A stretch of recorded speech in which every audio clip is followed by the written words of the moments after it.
अच्छे लोगों की मृत्यु जल्दी क्यों हो जाती है?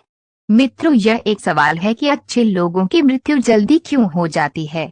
अक्सर यह देखा जाता है कि अच्छे से और धर्म से चलने वाले लोगों की मृत्यु अक्सर जल्दी ही हो जाती है। शास्त्रों में तो बताया गया है कि कलयुग में लोगों की उम्र 30 साल ही रह जाएगी और कलयुग का अंत होते होते इंसान की उस दिन उम्र 20 साल ही रह जाएगी। आपने ये भी सुना होगा कि भगवान अच्छे लोगों को जल्दी बुला लेते हैं।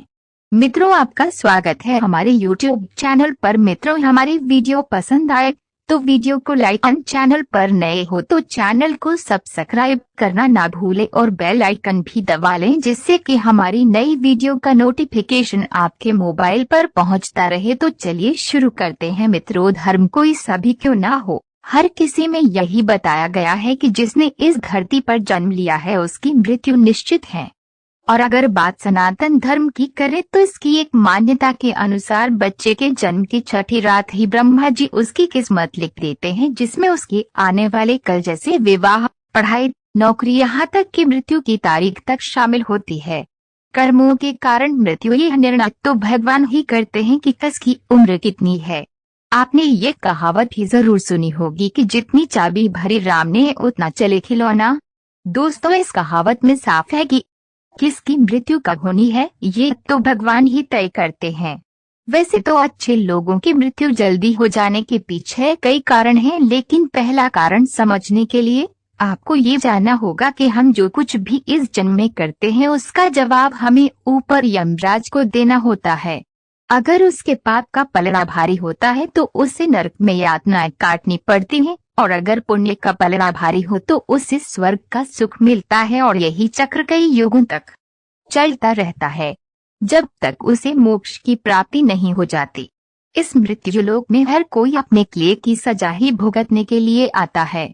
कोई आत्मा इंसान बनती है तो कोई जानवर के शरीर में प्रवेश करती है। ये उसके संचित कर्मों के आधार पर ही तय होता है। इसके अलावा उसे जन्म देने वाले माता पिता के संस्कार भी उसके अंदर आते हैं। इसके बाद वो जो कर्म करेगा उसके हिसाब से उसे पुण्यात्मा या फिर दुरात्मा कहा जाता है। अब यही पुण्य आपकी मृत्यु की तारीख को भी बदल देते हैं। जिस तरह से एक जज जेल में रहने वाले कैदी के व्यवहार को देख उसकी सजा कम कर देता है, ठीक उसी तरह भगवान भी देखते हैं कि इंसान मृत्यु लोक में जाने के बाद अच्छे कर्म कर रहा है और उसे अपने किए की सजा मिल चुकी है। और जब उन्हें लगता है कि अब उसे मृत्यु लोक में नहीं रहना चाहिए तब वो उसे बुला लेते हैं। अच्छे लोग अपने पाप का फल जल्दी ही काट लेते हैं। भगवान के दंड विधान के अनुसार हर व्यक्ति को केवल उतना ही दंडित किया जाना चाहिए जितना उसके पाप किया है। अब क्योंकि अच्छे लोगों के पाप कर्म बुरे लोगों के पाप कर्मों की तुलना में अधिक होते हैं, इसलिए अच्छे लोग अपने पापों का फल जल्दी ही भुगत लेते हैं। हिंदू धर्म में मान्यता है कि भगवान हर अच्छे आदमी को किसी न किसी उद्देश्य के साथ इसे मृत्यु लोक में भेजते हैं और भगवान का अपना अवतार उन्हीं उद्देश्यों में शामिल है। इसीलिए जब वो उद्देश्य जल्दी पूरे हो जाते हैं तब भगवान उन्हें वापस बुला लेते हैं। अर्थात अच्छे लोगों की मृत्यु उनके अच्छे कर्मों पर ही निर्भर करती है। इसके अलावा आपको ये भी बता दूं कि जो लोग ये कहते हैं कि मरने के बाद इंसान खाली हाथ जाता है, उन्हें ये जान लेना चाहिए कि 3 चीजें ऐसी हैं जो मरने के बाद भी उसके साथ जाती हैं। एक है संचित कर्म, दूसरा है स्मृति और तीसरी है जागृति। इसीलिए आप अब किसी से ये मत कहना कि आप खाली हाथ आए थे और खाली हाथ जाएंगे। क्या आपने कभी एकांत में ये सोचा है कि आपको ये मानव जीवन क्यों मिला है? तो दोस्तों, महाभारत में युधिष्ठिर महाराज के एक प्रश्न के उत्तर में भीष्म पितामह ने कहा था कि मनुष्य से बढ़कर कोई भी जीव नहीं है। आपको ये जानकर आश्चर्य होगा कि 84 लाख योनियों के बाद हमें मनुष्य जीवन मिलता है और संसार के सभी प्राणियों में मनुष्य ही सबसे श्रेष्ठ है। डंडा मनुष्य जीवन का उद्देश्य इसकी वजह है मनुष्य में सत्य एवं असत्य का विवेक कराने वाली हमारी बुद्धि का होना। लेकिन इस धरती पर हम दुनियादारी के चक्र में कुछ इस तरह फंस जाते हैं कि हमारी बुद्धि सीमित दायरे में ही सिमट कर रह जाती है। हम सांसारिक सुखों को ही सब कुछ मानकर उसमें लिप्त रहने में ही अपना सौभाग्य और अपने जीवन की सफलता समझते हैं। यही गलती हम कर जाते हैं, क्योंकि इसके बावजूद कोई भी व्यक्ति यह दावा नहीं करता कि वह पूरी तरह से सुखी है। सच्चाई यह है कि हमें सामान्य मानव जीवन के उद्देश्य की पूर्ति के लिए निरंतर प्रयास करते रहना चाहिए। यह सच है कि अपने और अपने परिवार का भरण पोषण की जिम्मेदारी हमारी है और हमें इसे हर हाल में निभाना चाहिए। लेकिन क्या आपको ये मालूम है कि आप कहाँ से आए हैं और आपको कितने दिनों तक या कितने सालों तक इस जगत में रहना है और आपकी मंजिल क्या है? तो इन प्रश्नों के उत्तर में ज्यादातर लोग यही कहते हैं कि पता नहीं, ऐसे लोग बड़े ही अजीब होते हैं। वो यात्रा तो कर रहे होते हैं पर यात्रा के संबंध में उन्हें कुछ जानकारी नहीं होती। परमधाम तक पहुंचना है मनुष्य के जीवन का लक्ष्य। उन्होंने मानव जीवन पाया है लेकिन उन्हें अपने जीवन का लक्ष्य मालूम नहीं होता। हमारे आपके जीवन का मतलब है एक उद्देश्य खोज लेना और अपने भीतर शांत रहना। कहा गया है कि मनुष्य आनंद लोक का वासी है और आनंद के परमधाम तक पहुंचना ही उसके जीवन का एकमात्र लक्ष्य भी है।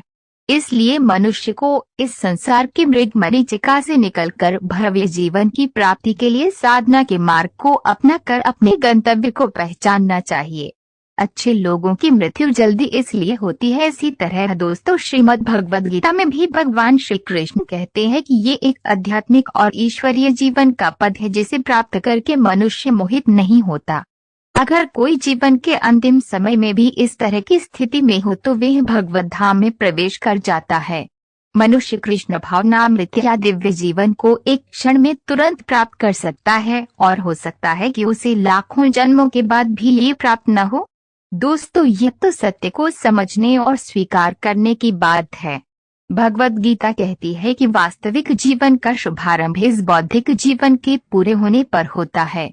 दोस्तों, इन सभी बातों से यह तो स्पष्ट होता है कि हम सभी एक निश्चित समय के लिए धरती लोक पर आते हैं और कुछ विशेष कर्मों को करने के लिए आते हैं। जब हमारे कर्म पूरे हो जाते हैं और इस जीवन के लक्ष्य प्राप्त हो जाते हैं तो प्रभु हमें परलोक में एक सहज जगह प्रदान करते हैं। भगवान कृष्ण और अन्य कहते हैं कि वास्तविक जीवन तब शुरू होता है जब ये भौतिक जीवन समाप्त हो जाता है। मित्रों, जो लोग सदाचारी होते हैं और जीवन में अच्छे कर्म किए होते हैं वे वास्तव में विशेष होते हैं। जब उनकी मृत्यु का समय निर्धारित हो तो दोस्तों, उनको इस दुनिया को छोड़कर आगे की यात्रा जारी रखनी होती है।